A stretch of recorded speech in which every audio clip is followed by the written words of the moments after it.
नमस्कार पुण्य श्लोक अहिलवाई शो में आज हमने देखा खंडेराव होलकर बच जाते हैं दुश्मनों के हमले से, क्योंकि हमला हो ही नहीं पाता।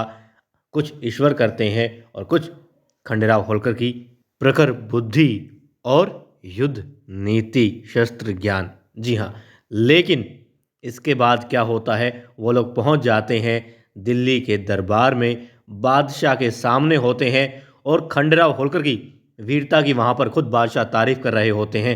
तब क्योंकि वहाँ सिर्फ खंडेराव होलकर नहीं होते, और भी नौजवान होते हैं, और भी युवराज होते हैं, राजा होते हैं, महाराज होते हैं, जो चाहते हैं कि खंडेराव होलकर की तरह उनकी भी तारीफ हो। तो वो कहते हैं कि बादशाह जी, ये तो बताइए आखिर आखिर कौन सी ताकत है, कौन सी नायाब शक्ति इनके पास में है जो आप खंडेराव होलकर की इतनी तारीफ कर रहे हैं और उनकी कमर भर तलवार बांधने की बात कर रहे हैं। आखिर ये पुरस्कार हम लोगों को क्यों नहीं मिल सकता?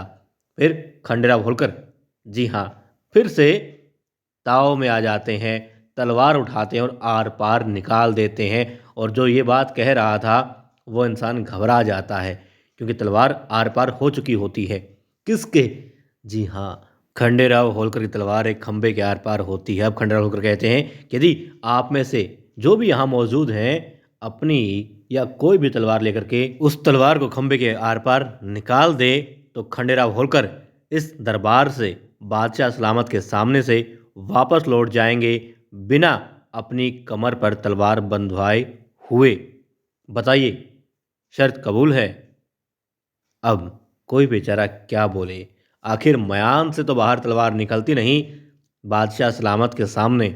मगर खंडेराव होलकर की बात सुन के पसीने जरूर निकल गए होंगे बहुत सारों के, क्योंकि लोग हिम्मत नहीं जुटा पाते राजा के सामने, बादशाह के सामने तो अपनी तलवार खींचने की। मगर खंडेराव होलकर ने हिम्मत दिखाई, तो बाजुओं की ताकत के साथ साथ अंदरूनी जिगरा जो चाहिए वो ताकत भी होनी चाहिए, जो खंडेराव होलकर ने यहाँ पर सबके सामने दिखा दी है।